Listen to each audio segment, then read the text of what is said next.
Bismillah, wassalatu wassalamu ala rasoulillah. Mes chers frères et sœurs en islam, nous sommes en présence d'un acte d'adoration magnifique, une occasion unique offerte par Allah durant le mois béni de Ramadan, la prière de Tarawih. Quelle est son importance? Quels sont ses bienfaits? Et comment pouvons-nous en tirer le meilleur profit? C'est ce que nous allons voir aujourd'hui en nous appuyant sur le Saint-Coran, la Sunna authentique et les avis des savants qualifiés.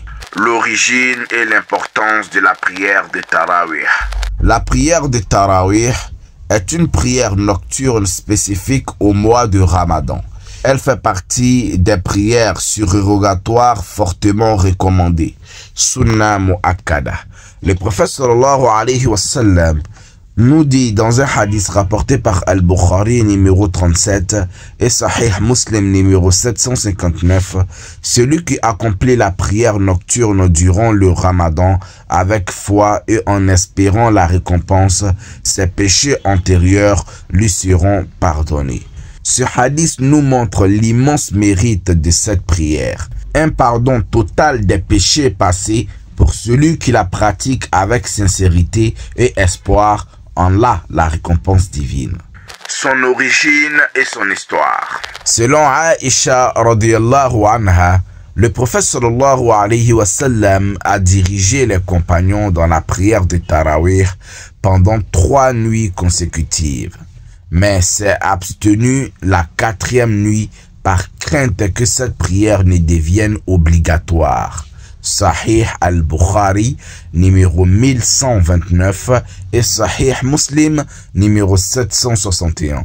Sous le khalife de Omar ibn al-Khattab, qu'Allah l'agrée, cette prière a été organisée en congrégation sous la direction d'un seul imam, ce qui est devenu une tradition suivie jusqu'à aujourd'hui.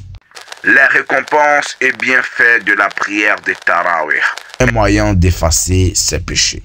Le prophète sallallahu alayhi wa sallam nous dit dans un hadith rapporté par Muslim numéro 233, les 5 prières, le vendredi à l'autre vendredi, le ramadan à ramadan, effacent les péchés commis entre eux, tant que l'on évite les grands péchés. Cela signifie que la prière de Tarawih, en tant qu'acte d'adoration durant Ramadan, joue un rôle essentiel dans l'expiation des péchés. Une prière qui rapproche d'Allah. Dans un hadith Qudsi, Allah Azza wa Jalla dit « Mon serviteur ne cesse de se rapprocher de moi par les œuvres surérogatoires jusqu'à ce que je l'aime. » Sahih al-Bukhari, numéro 6502. Prier Tarawih, c'est donc une manière de renforcer notre lien avec Allah et de gagner son amour.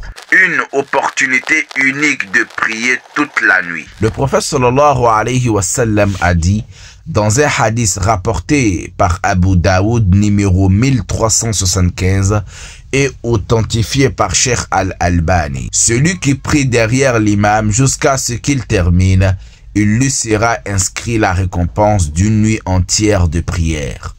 En restant jusqu'à la fin de la prière de Tarawih, nous obtenons la récompense comme si nous avions prié toute la nuit, même si nous ne prions que pendant 1 heure. Comment profiter au maximum de la prière de Tarawih? Premièrement, avoir une intention sincère. Les actions ne valent que par leur intention, et chacun sera récompensé selon son intention. Ce sont les paroles du prophète sallallahu alayhi wa sallam, rapportées par Al-Bukhari, hadith numéro 1, Sahih Muslim, numéro 1907.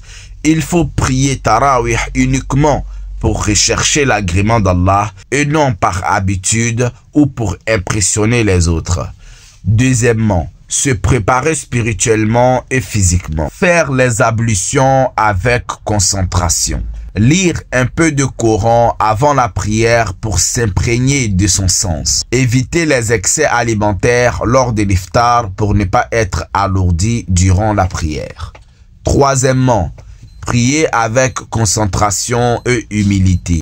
Allah Azza wa Jalla nous dit dans la sourate Al-Mu'minun du verset 1 au verset 2, réussiront certes les croyants, ceux qui sont humbles dans leurs prières. Voici quelques conseils. Se rappeler que nous sommes devant Allah. Écoutez attentivement la récitation de l'imam.